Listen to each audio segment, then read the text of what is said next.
Welcome, everybody, to another episode of So What Is Your Point? Today, we're talking about the challenge of communication. Communication can be a challenging experience for everybody, especially making sure that each party gets an understanding of what is being communicated. And Steve and I are talking about this important subject today because it is so crucial to everything that we try to accomplish in our marketing, in our business, and it's certainly an important factor. Right, right.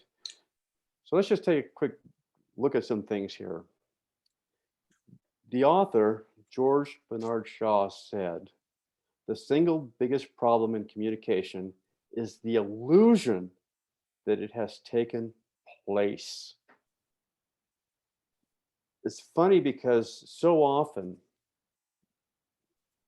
people may be talking at each other, but not really listening to what's going on. So communication is very difficult to do well. Everyone knows how to say words, everyone knows how to speak, but the issue is that we really need to consider all the factors that take place in making communication a challenge.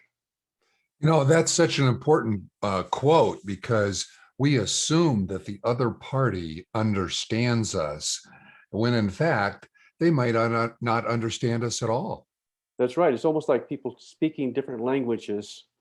In fact, I think it's a funny quote when the British say the the Americans haven't spoken English in 200 years. Yeah, We're speaking yeah, English, but we're speaking American English, not the Queen's English, if you will. Yeah. right, Let me right. ask this question here. If you ever found yourself in a situation where you were frustrated when what you were saying wasn't what was being heard,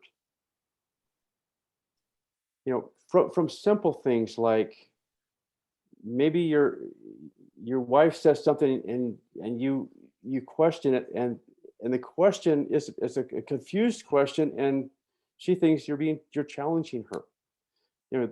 Things like that can really frustrate because oftentimes what we're saying, how we're saying it, don't really come through to the person depending upon a whole lot of situations, including their mood, including their perspective, including what they were thinking about the moment you asked the question or posed the thought. So it can really be frustrating when you're trying to communicate with someone.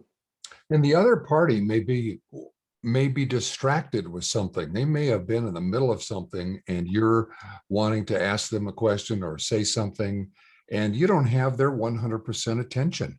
Right. You know, ever been in a situation where you were listening to a speaker that just droned on and on? You were annoyed that they took so long to get to the point. That's the Yeah, whole part of our focus is, so what's your point? And yeah. when somebody just is going on and on, you wonder, well, what's this all about? I can't get my brain around what they're talking about. That's why simplicity and clarity is so important. Absolutely. How we communicate impacts our ability to influence others. It's often been said that a really smart communicator breaks things down into the simplest terms. A brilliant scientist, if they all they throw at you is scientific jargon, you have no idea what they're talking about. But a really great scientist or physician or what have you breaks it down into simple words. Instead of using the medical terms, they talk in layman's terms. And the other thing that, a medical professional um, doesn't jump in with a solution right away, but they ask questions. And Right. their questioning is very focused and very probative into the specifics of what's being communicated. And that's what makes that communication with a doctor or medical person really effective, I think. Right. In fact, studies have shown that when a physician takes time, and this applies to just about anybody, but when a physician takes time to understand the needs of the individual, what they're experiencing, there's far fewer lawsuits because the Yeah, person yeah, feels that there's been empathy and they've tried to understand and help them. And that's why it's important that we understand that how we communicate impacts our ability to influence others. yes. So what do you want to be known for? And here's the big question. Do you want to be someone who likes to hear themselves talk, or do you want to be a great communicator? Yeah, we know the answer to that. Well, I know what I would prefer to be a great Yeah, yeah. communicator. So there's three keys to consider to effective communication. And so the first key is this. The average attention span of an American adult is 8 seconds. Now let me explain what that means.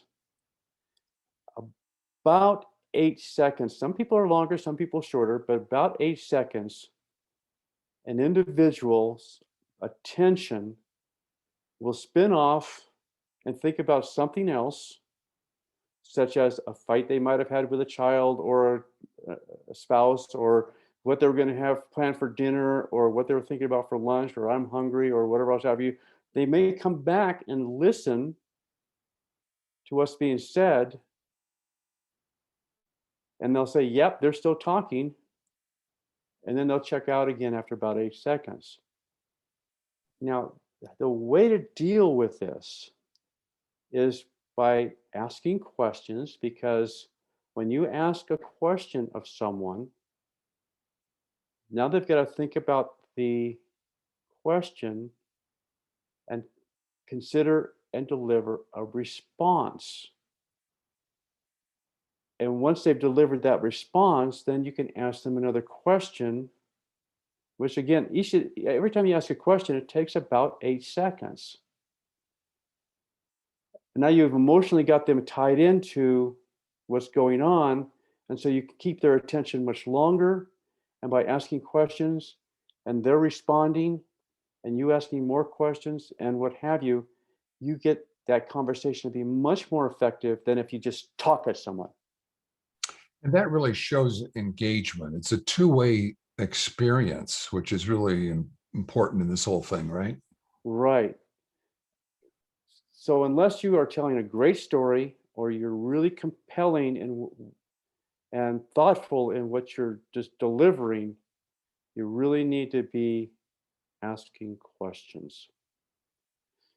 The next thing is 70% of what you learn in 24 hours and 90% of what you learn is lost in a week. So you lose 70% of what you learn in 24 hours and you lose 90% within a week. So the issue is that if you're going to uh, deliver information, you need to do it in such small bits, almost like sound bites that people can retain. Otherwise, they won't remember what they learned. And there's got to be one other aspect of that. It seems like the learner has to implement this stuff fast. And if you give them a small piece of information or technique to implement really quickly, like within 12 hours, 24 hours, they have a much better chance of really learning it and not losing it.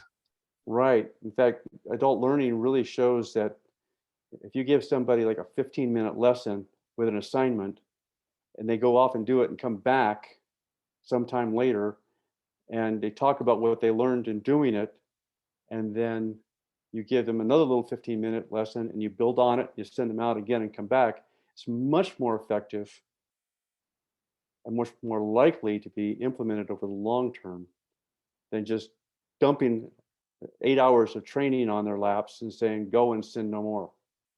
Yeah, Yeah, right, right. Okay. Now, how effective is what you said if someone doesn't remember it? And that's really the key point. But third, this is really, really important. At this very moment, thousands of sensory inputs are inundating your brain, and your brain is busy ignoring them. So, for instance, right now, your left ankle is somewhere in space. And until I mentioned your left ankle, you didn't give it one bit of thought because your brain was busy ignoring what was going on with your ankle. But once I brought it up, your brain focused on it for a moment and realized, yeah, it's still there. And it came back and said, okay, now I'm going to ignore it again until you tell me not to. The same thing happens in marketing. We're inundated with thousands of sensory marketing inputs every day. And what does our brain do? It ignores them unless there's some impetus to pay attention. So Steve, if I'm hearing this right, if if you're rolling along really well with a team at work, your manager or the director of the operation is probably saying, yeah, I think it's going along pretty good. I'm just going to ignore that a while so I can focus on something else in the operation. So they very well might have trouble with a team and a group, but if they're not focused on it, then they're focused on something else, and they're just ignoring that aspect, right? That happens. Yeah. And that's a challenge because the whole aspect of communicating effectively is that you have to pay attention. As a speaker, I have to pay attention to the audience. I have to pay attention to the audience and their responses to what I'm saying. Are people nodding their heads? Are they spaced out, asleep, whatever have you? Uh, the listener needs to actively focus, and even with a listener, as a listener, somebody says something profound, you might stop and you might be thinking about what they just got through saying, and they continued on with their communication, and you're still stuck on what they just said that you thought was profound. And you might have Yeah. missed something else that came along. So oftentimes speakers need to stop after they've said something that's profound or possibly profound, look at the audience and see where they're at. Give them a moment to process that and then start again by getting their attention, maybe with a question, and going on to your next profound thought. And nowadays, with everybody communicating via Zoom and online methods, it's probably even more important to get that verbal feedback of some kind. Put a one in the chat if this makes sense to you, or Sure.